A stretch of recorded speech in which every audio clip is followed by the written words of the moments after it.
Beautiful, beautiful game. Look at this, David. He's It's done it. happening. He's playing No all of way. the right moves. He's done it again.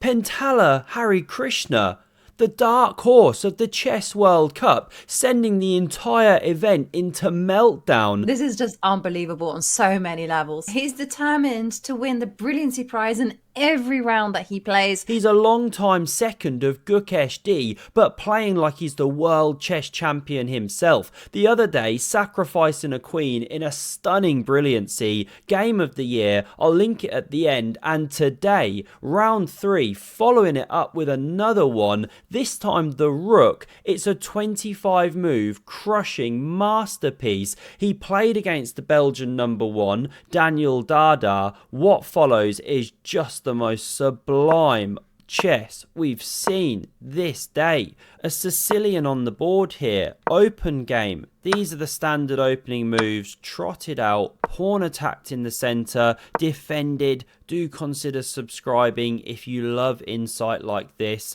The 4th knight develops into the game and we get bishop g5. The most common move called the Richter-Rauser variation. Sure to excite and arouse you.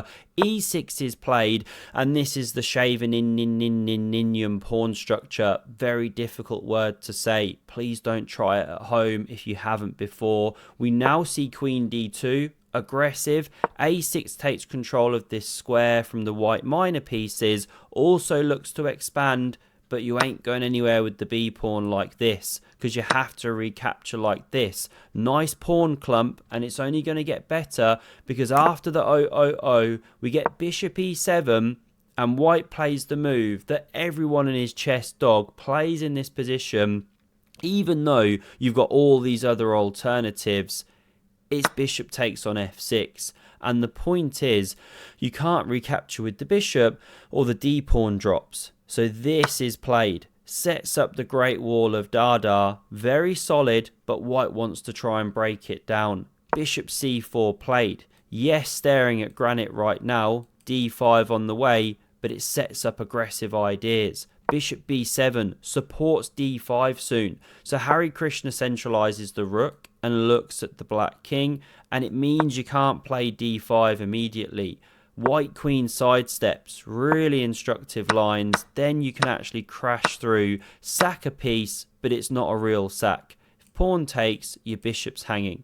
These are the flavours. So that's why queen a5, to prepare pawn d5 here, but still you can't play it because after king b1, keeping Lord Hans Feingold happy, if you now go d5, similar problems to before, but knight takes, exposed queen. And if takes here, you flick in the Swiss and Zug, that's in between move, king goes, and then you can take the rook. Because you can pick up the queen soon. It can't escape. It's pinned to the king. You win an exchange. So that's why we get queen c5. Stepping away from this x-ray. Now finally preparing d5. But not necessarily the best. You could have even castled queenside in the previous position. This is the game. Now pawn d5 on the board. King still stuck in the centre.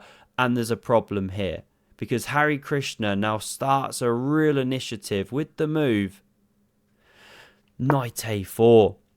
And the queen sidelined way out in Siberia. The explosive c4 is now on the board. And with this huge pressure on the centre, black's got a difficult choice.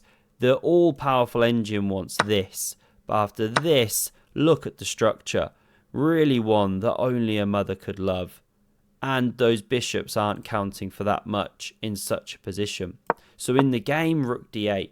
But you can see it gets those double question marks of doom. Because now takes was played, pawn recaptures, and a trio of only moves to keep this big advantage starts with knight to c3.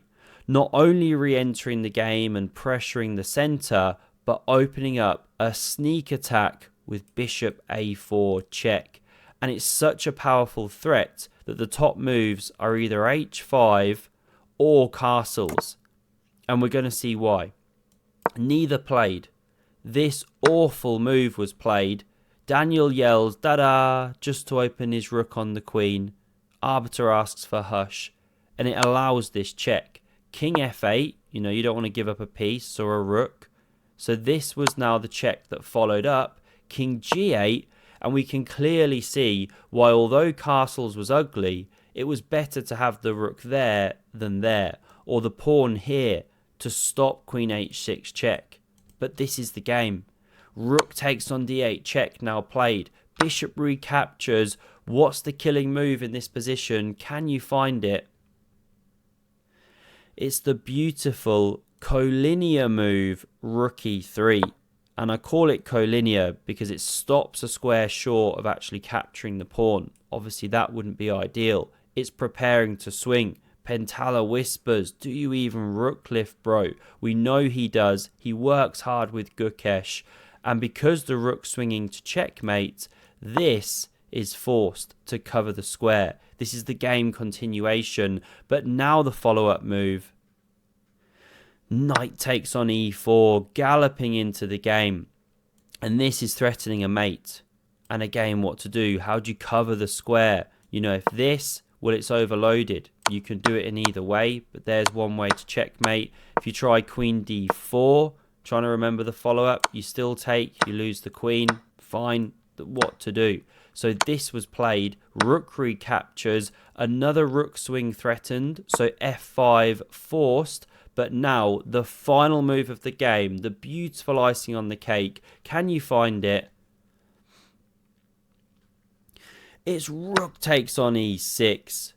Beautiful. A rook sacrifice so stunning, it speaks for itself. We'll see why it wins in a second.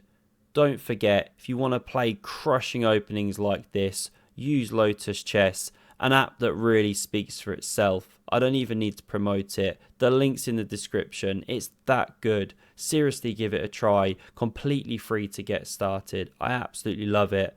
Now, why is this winning? If takes, there's bishop b3.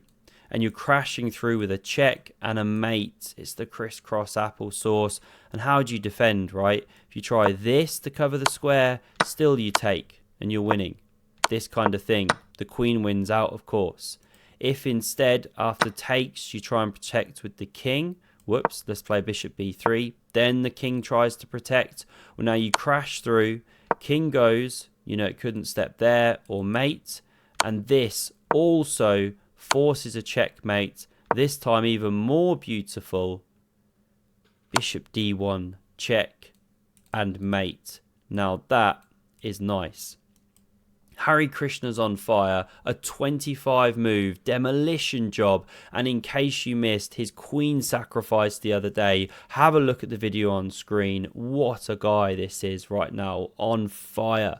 Thanks a lot for watching and see you soon. Cheers.